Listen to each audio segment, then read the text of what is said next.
It's me again. Another update. I built a tender.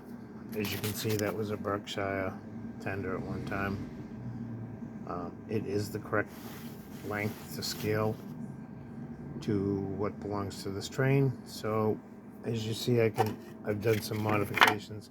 The tender needed to be up a little bit higher, so I added some Lexan. You can see a score mark there. That's where it needs to be belt sanded down.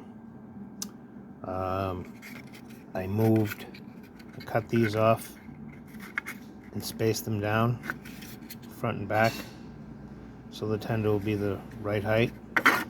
These pieces here that are bent in the same shape are actually the stand of a little 12-inch monitor computer, old flat screen TV.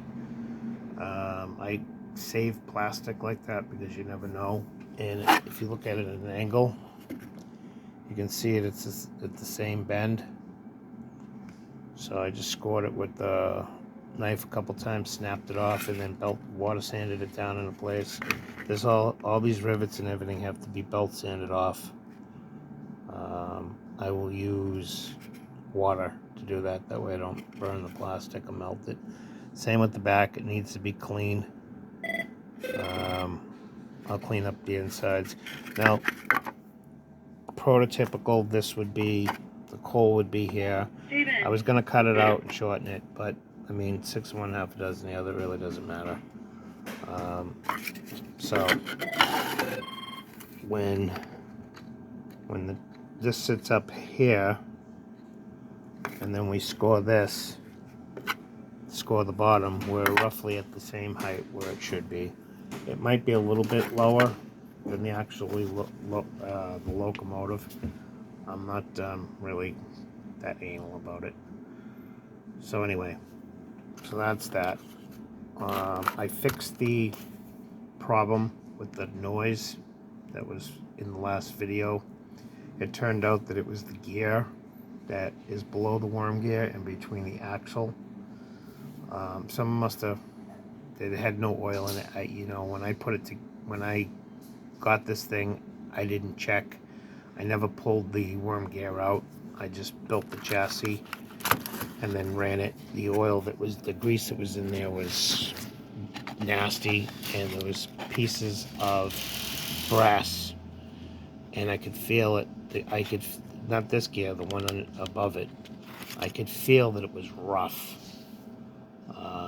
In some areas it had little burrs on it. So I took a shot. I sanded it down with 380 or 360 sandpaper. Just scuffed it down and took the burrs off, popped it back in, and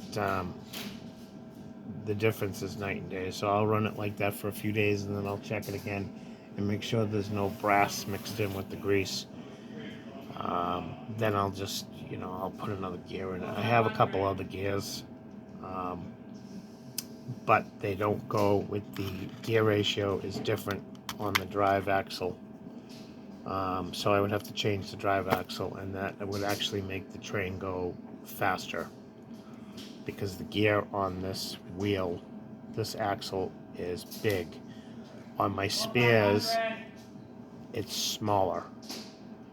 And because it's smaller, it takes less energy to get into a full turn. So the train would actually be quicker. And it doesn't really need to be faster than what it is. It's a passenger train.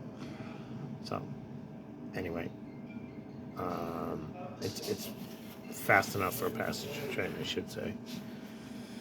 So anyway, I'm going to belt sand this down and keep working on it. Thank you for watching.